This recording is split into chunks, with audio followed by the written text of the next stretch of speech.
Knowledge media. Knowledge as process. Knowledge is something human beings naturally crave. Do you know what it means to know something? The Knowledge Media Podcast with Heather Prosak. I call you the 2002 gold medalist at the Olympics. Like, is it ever been old for you? Yeah, I got a mom title in there. Yes, right.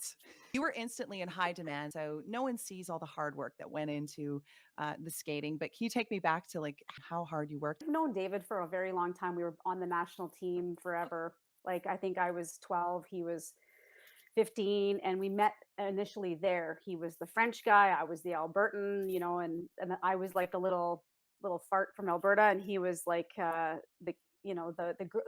guy from Quebec that all the girls had a crush on. I moved to Montreal. We started skating together in the spring of '98. The first year was kind of like a many challenges, I'll put it that way. And then after that, it was like we were on a path, to the top. And so we ended up moving back to Alberta in 2001 after we won the World Championships in Vancouver.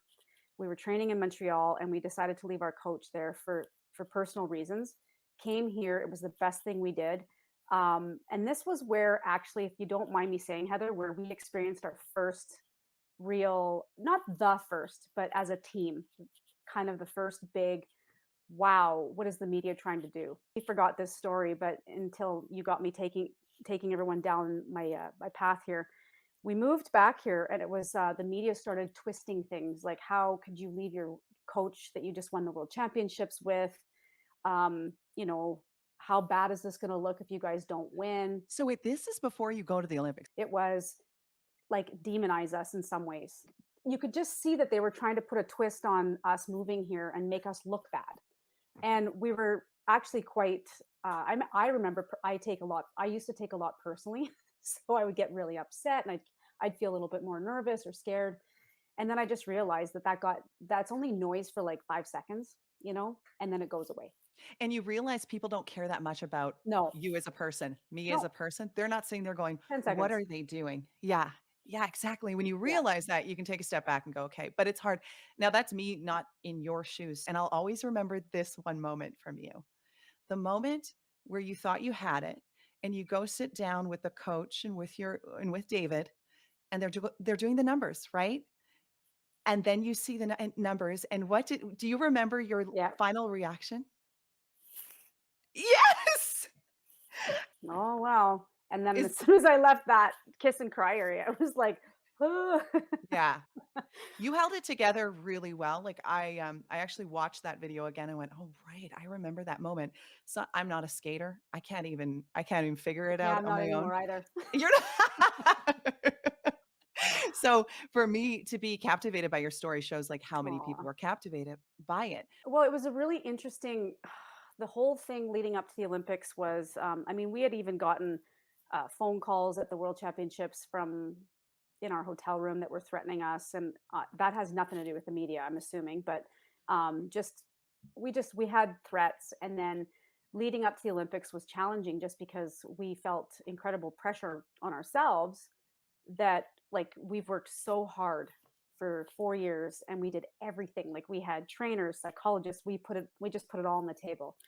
And so when we went to the Olympics, going into the Olympics, I had been really sick. Actually, I had the flu really bad for a week. I was bedridden, like couldn't walk for a week before we left. I got up, and every day I started to get better, but I got to the Olympics and I still hadn't done a full run through of our program yet. So I know the judges were watching us, and we always knew that our sport is subjective, and especially in the old system, nothing was quantified per se. And we weren't the first to go through this, obviously.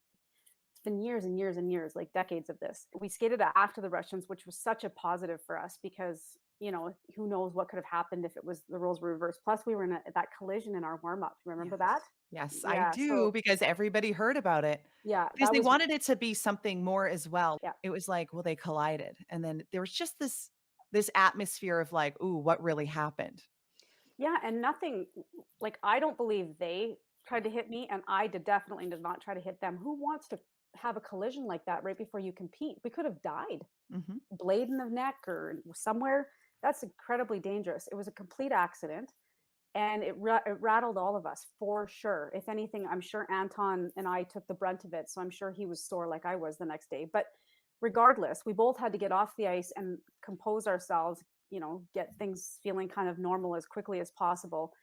But I definitely had the advantage that I skated after them, and we could hear when they skated, we heard the audience kind of react to like oh. So then we knew the door was open. Now, you can't deny as an athlete that when you hear your competitors have made a mistake, that it kind of like lifts you a little bit even more. Like we were prepared and I was ready to have a great skate, but I was like, okay, you know what?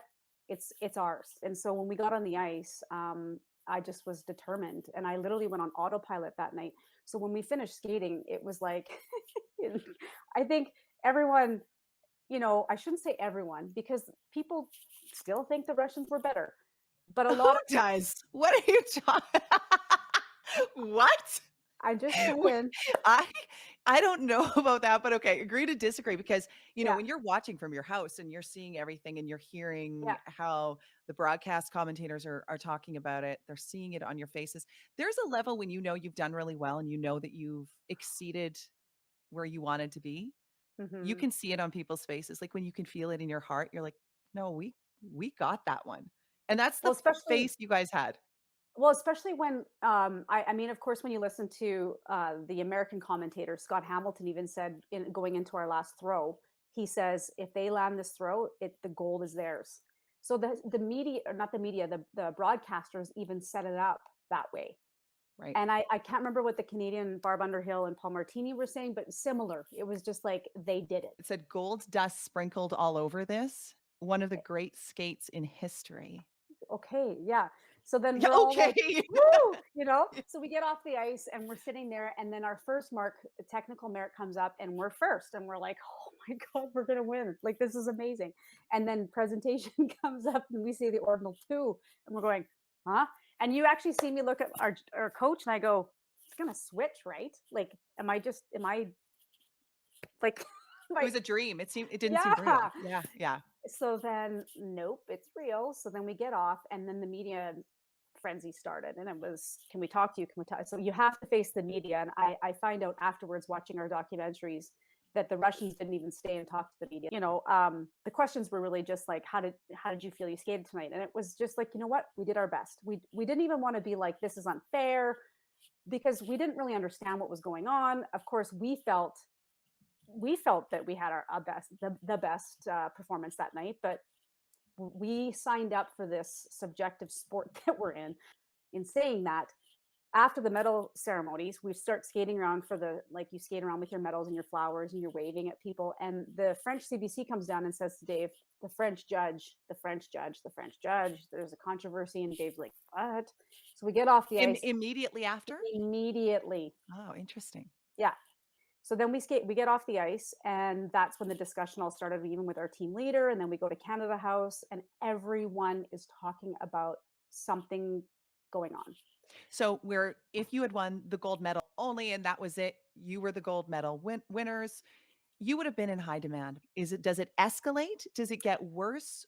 Or do you think it would have been the same as if you had just won the gold medal? Oh, no, no, no. It just imploded. It was every single day we were getting asked to go and do press conferences, and we really didn't want to, Yeah. but we were advised that it was best that we go and at least just sit there and smile and answer politely and just be ourselves. And Why Dave was it? actually, Why? What was the reasoning? it was just so that we were heard, because if we avoided the media, then it would be like, well, what are the Canadians trying to hide?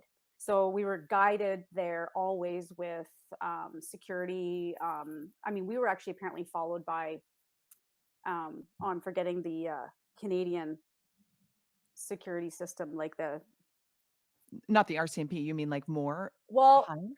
yeah, or just it could have been RCMP, but they were undercover. Got it.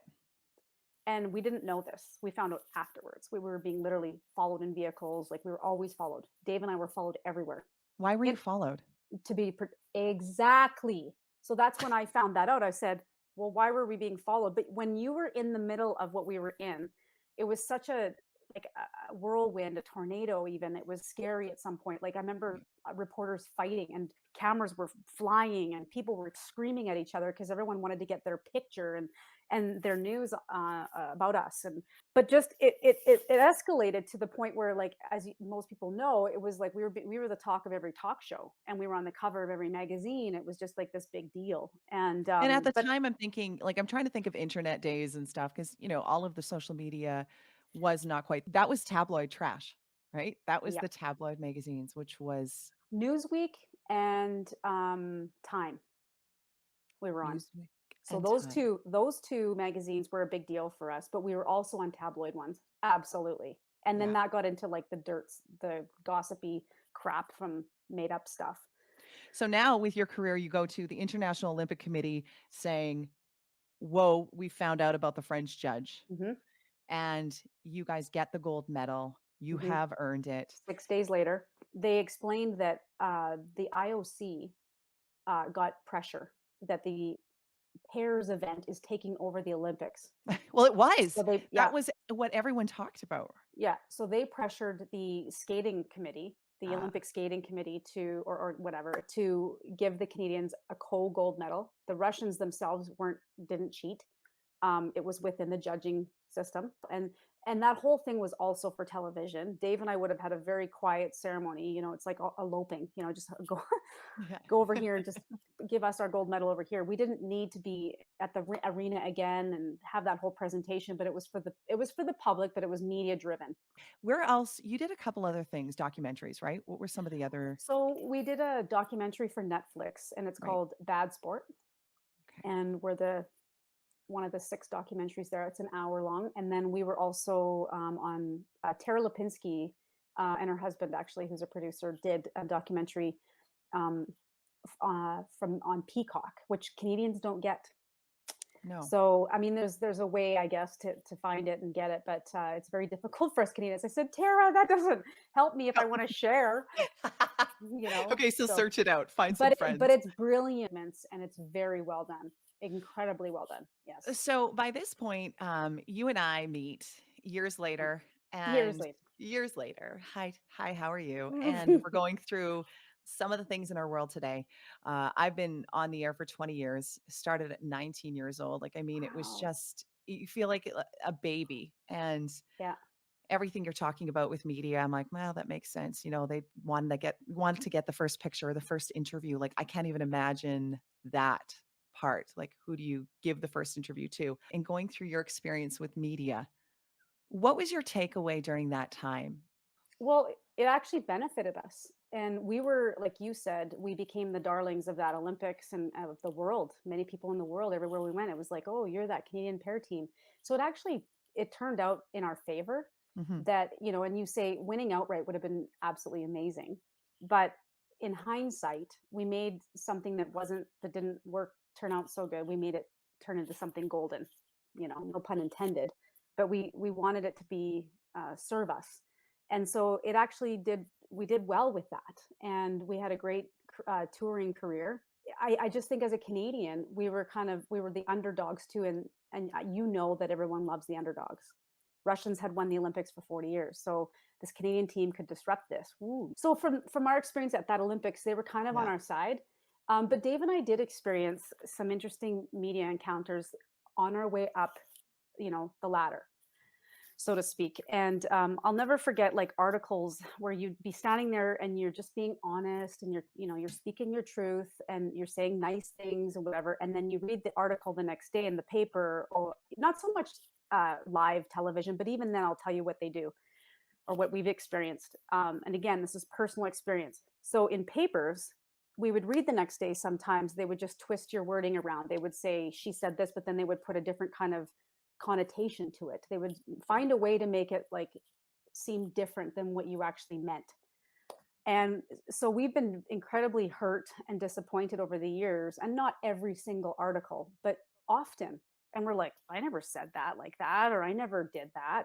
So with television, they'll do this like 10, 15-minute interview, and then they'll just take little clippets. And then they'll only show like a part, but then they'll attach it to what their agenda is, if you know what I mean, their Mhm. agenda of what they want this story to look like. And somehow they can do that with like that little part that you said here and that little part that you said there. And you're sitting there going, so I'll never forget coming home from our homecoming to our doing a homecoming show in Edmonton. And we were very excited to be back at home because we had just, had a crazy month away. We were very excited. We were excited to see all the fans in the arena, and the media was there. The next day in the paper, they were there all night, and we knew where they were. They were in the box where the players are, right? And we're skating all night. Like, we're on the ice probably 6 times that night or more, and doing many different moves. Everybody knows figure skating. It's not like we just, we're doing one thing the whole time. The picture that they put on the cover, big, huge cover, is a picture of my crotch. Like, I'm in the splits in the air in a lift. Dave's he's kind of cut off, and it's me in a lift in like a parallel to the ice, and I'm in the splits, and not like my head. So you're seeing my head first and smiling, and Dave's smiling. You're seeing the back of Dave's head and my crotch. What? Yeah, front cover. And it's not like, a golden couple welcoming, being welcomed by 10, 12,000 fans, how many were ever there that night. It was like so humiliating. And I thought to myself, that's what we get for winning a gold hometown paper. So those are just a few examples of what we've experienced. So how did you how did you deal with that, or is that something you just said, I guess that's media? Okay, so typically you let the media stuff go because, again, we've always believed that they want you to react. But with that one, our agent at the time went after that. So what was it? Like, what was the deal with the guy, or the woman who took the photo? Did you ever find out? Did they No, issue an David. apology? You know what? I don't remember getting an official, like, to us, an apology would have been like a city apology, like put it in the paper that you're sorry what you just did. Absolutely. Yes. So we may have gotten this, in that email to our agent, like, oh, yeah, sorry. And he actually called him out and said, listen, your photographer was there all night, and you're going to tell me that you just had one picture that turned out. And Yeah. it happened to be Jamie's crotch. I'm really proud of you that you guys spoke up, because that was years ago. Most people weren't challenging the media at that time. No. And so what I found about now, in where we're at in our culture right now, and in our Canada right now, is this situation where media gets blamed a lot, Mhm. and media is getting challenged. I always thought that was a great thing. I believe in accountability. I think accountability on all sides is awesome. And I think it's important that more people that might not have challenged the media before are questioning it. And I think Mhm. it's important. Oh my gosh. We meaning a lot of the people I know, and even in the sports world, we knew that media tended to create, like I said, the agenda. There was always a bit of an agenda, whether it was good or bad. And I just want to say and take this opportunity to tell you, when I saw your video, I immediately was incredibly emotional because I not only wanted to be there, and for a couple reasons. I felt incredibly isolated for the last year and a half, 2 years. And I wanted to be around people. It wasn't even about the vaccine. It was about people, Canadians, coming together to love each other. And I knew that because I was seeing it here in Edmonton. And so I wanted to go, but unfortunately I couldn't go. And when I watched your video and just your rawness, and just how walking down the street and saying hi to people that were there and showing us what you were seeing, and talking like honestly about how this was really uniting Canadians, and that there was no violence. And of course there's always going to be some ding dongs and everywhere you go that are going to create havoc. But what I noticed very quickly was that, because I had friends there, and they were calling them out, and they were saying, why are you guys facing the wrong direction? Oh. So there would be The media, they were calling out the media. Yes, there was a huge crowd and gathering. There were speeches, there was dancing, there were Canadian flags, people were high-fiving, but the media would show up, and they would the camera would be at like the 10 people over here. Well, what? Like, why are they doing that? Well, wait a second. I know why, right? Because I've experienced this in my world. There's an agenda here. They don't want the public, the people who think this is a terrorist situation, to see how many people are coming together and how beautiful it was and what it was really about.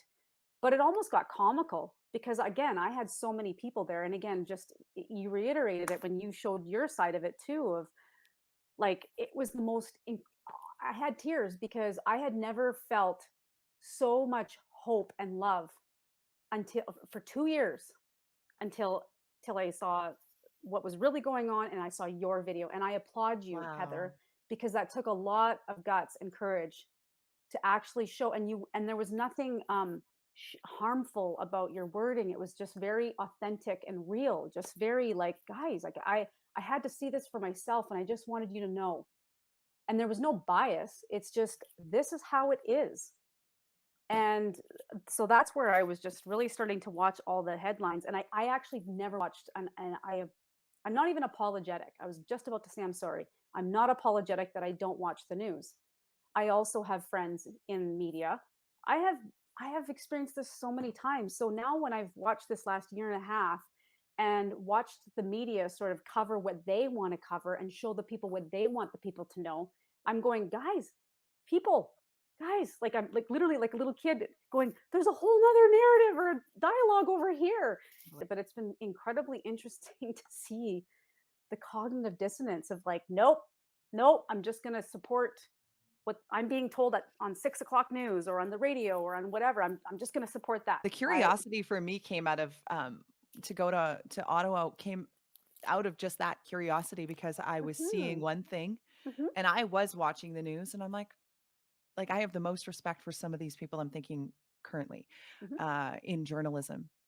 And they've covered some big stories. They've traveled to other countries and traveled it journalistically, and they didn't go to Ottawa. Hmm. I'm like thinking to myself, why? Why? Why? Why?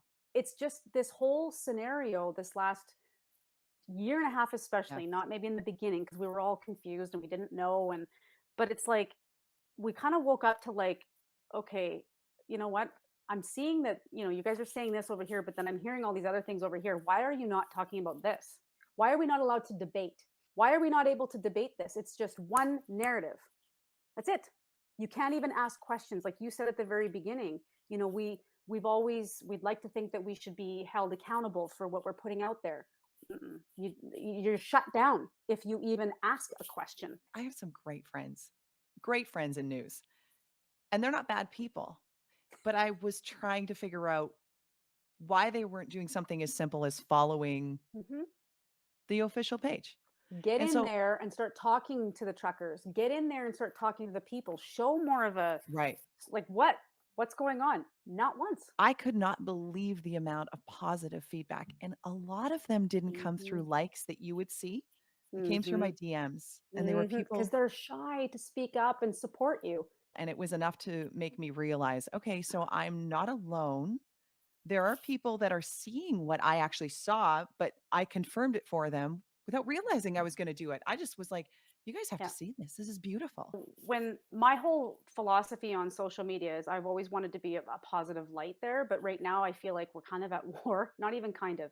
And I feel like I need to be a warrior and I need to stand up and I need to speak out. And because I'm getting like you more DMs of like, thank you, Jamie, for speaking up. I really needed to hear that you're in this with us and whatever. Like it's just a lot of love.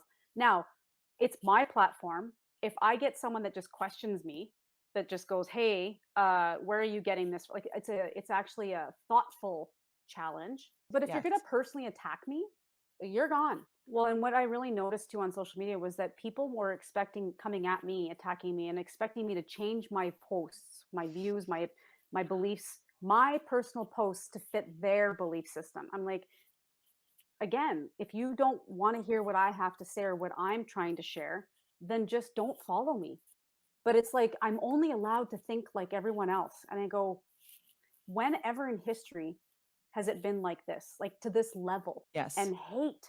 And I said, like, so what I tend to do on social media when I get somebody that's just like, just off their rocker mean, I actually send them back.